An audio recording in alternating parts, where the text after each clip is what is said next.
ہمیں مثال ملتی ہے علامہ اقبال کی والدہ کے بارے میں. ہم جب کتابیں پڑھتے علامہ اقبال کی زندگی کے بارے میں تو پتہ چلتا ہے کہ علامہ اقبال کے والد ایک ایسا پیشہ کرتے تھے جو ربا سے جڑا تھا،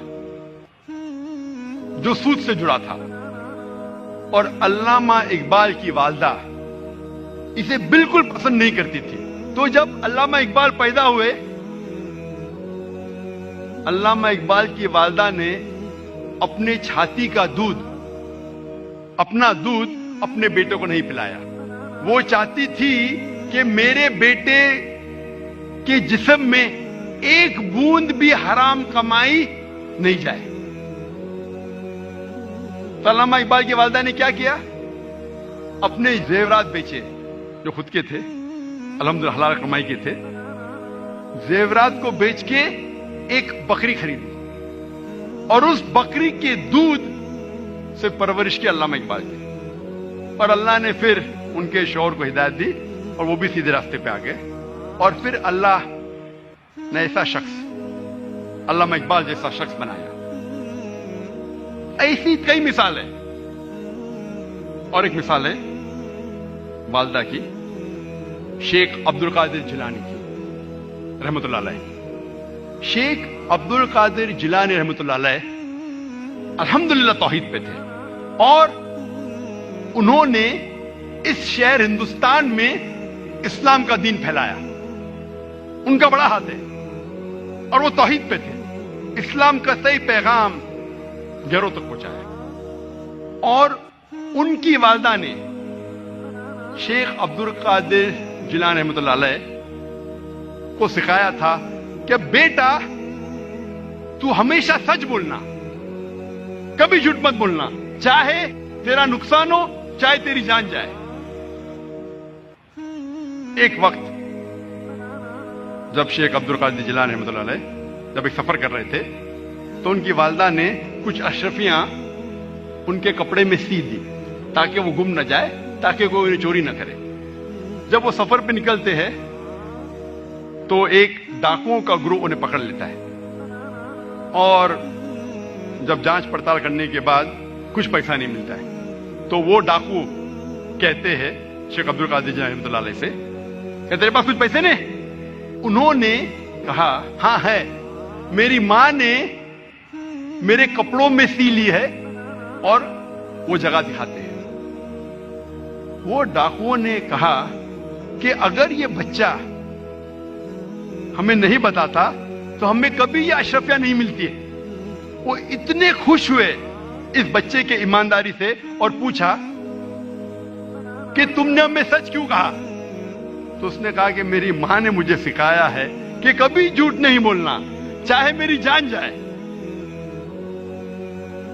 وہ ڈاکو اتنے خوش ہوئے کہ انہوں نے ڈاکہ ڈالنا چھوڑ دیا. ایسے کئی مثال ملتی ہے. جب تاریخ پڑھتے ہیں ہمیں مثال ملتی ہے. تاریخ پڑھنے کے بعد امام شافعی رحمۃ اللہ علیہ کی والدہ وہ یمنی تھی اور ان کے والد قریش تھے، اور بچپن میں ہی ان کے والد کا انتقال ہو جاتا ہے. تو ان کی والدہ جدوجہد کرتی ہے اور امام شافعی رحمۃ اللہ علیہ کی پرورش کرتی ہے. اور ان کی خواہش تھی کہ میرا بیٹا علماء کے درمیان اپنا بچپن گزارے، اسی لیے سارا انتظام کرتی ہے اور امام شافعی رحمۃ اللہ علیہ کو مکہ بھیجتی ہے علماء کے درمیان جینے کے لیے. تو بچپن سے امام شافعی رحمۃ اللہ علیہ علماء کے درمیان ان کی پرورش ہوتی ہے. اور اللہ سبحانہ و تعالی ایسے ایک امام کو کھڑا کرتے ہیں، امام شافعی رحمۃ اللہ علیہ. قربانی تھی، پلاننگ تھی ان کی والدہ کی، مستقبل سوچا ان کے والدہ نے. میں اور ایک مثال دوں گا امام بخاری کی رحمۃ اللہ علیہ. امام بخاری کی والدہ کا بڑا ہاتھ ہے امام بخاری کی پرورش کرنے کے لیے رحمۃ اللہ علیہ. امام بخاری رحمۃ اللہ علیہ کی یادداشت بہت بہترین تھی، بہت پختہ تھی، لیکن افسوس کی بات ہے کہ بچپن میں ہی وہ اپنی آنکھ کی روشنی کھو دیتے ہیں۔ آنکھ کی روشنی کھونے کے بعد اس وقت کے سب سے بہترین ڈاکٹر کو دکھانے کے باوجود ان کی آنکھ کی روشنی نہیں آتی۔ اس کے بعد امام بخاری رحمۃ اللہ علیہ کی والدہ روز لگاتار اپنے رب، اپنے خالق اللہ سبحانہ و تعالی سے دعا کرتی ہے کہ میری بیٹی کی روشنی لوٹا دے۔